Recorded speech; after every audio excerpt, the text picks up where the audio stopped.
మీ శత్రువులను ప్రేమించుడి, మిమ్మల్ని హింసించే వారి కొరకు ప్రభు కొండ మీద ప్రసంగంలో ఈ మాట చెప్పారు. మిమ్మల్ని హింసించే వారి కొరకు మీరు ప్రార్థన చేయుడి, మీ శత్రువులను ప్రేమించుడి. ఆయన చెప్పాడు, సిలువలో అది చూపించాడు. అవునా?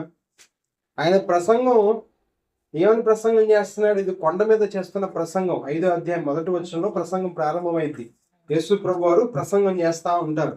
ఆయన ప్రసంగం ఏం చేశాడు? మీ శత్రువులను ప్రేమించండి, మిమ్మల్ని హింసించే వారి కొరకు ప్రార్థన చేయండి. ఇప్పుడు అదే జీవితం ఆయన ఇప్పుడు ఫేస్ చేయాల్సి వచ్చింది. ఇప్పుడు అదే పరిస్థితి ఆయన సిలువ మీద ఫేస్ చేస్తున్నాడు. మరి ఇప్పుడు వాక్యం సరిపోయిందా? ఆయన ఏం చెప్పాడో సిలువలో అది చేశాడు. శత్రువులమైన మన కోసం మనల్ని ప్రేమిస్తున్నాడు.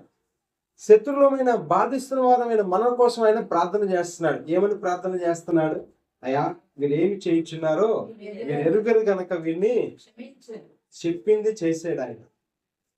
ఆయన బోధ ఒకటిను బ్రతుకు ఒకటిగా కాదు.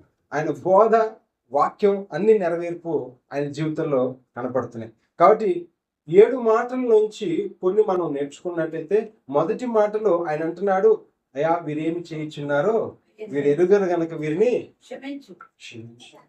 ఆయన చెప్పాడు, చేశాడు. సిలువలో చేశాడా లేదా?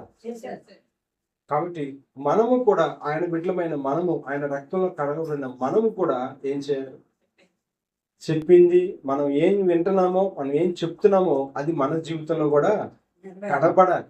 క్రీస్తు యేసునకు కలిగిన మనస్సు నాలో ఉంది అని నేను అనుకోవాలి అంటే, లేదా మనలో కూడా క్రీస్తు యేసు మనస్సు ఉంది అంటే అది ఎలా తెలుస్తుంది అంటే, యేసు ప్రభువులాగా సిలువలో ఆయన ఎలాగైతే ప్రార్థన చేస్తున్నాడో క్షమించమని, అలాగే మనం కూడా క్షమించగలిగే మనస్సు ఉంటే క్రీస్తు మనసు ఉన్నట్టే.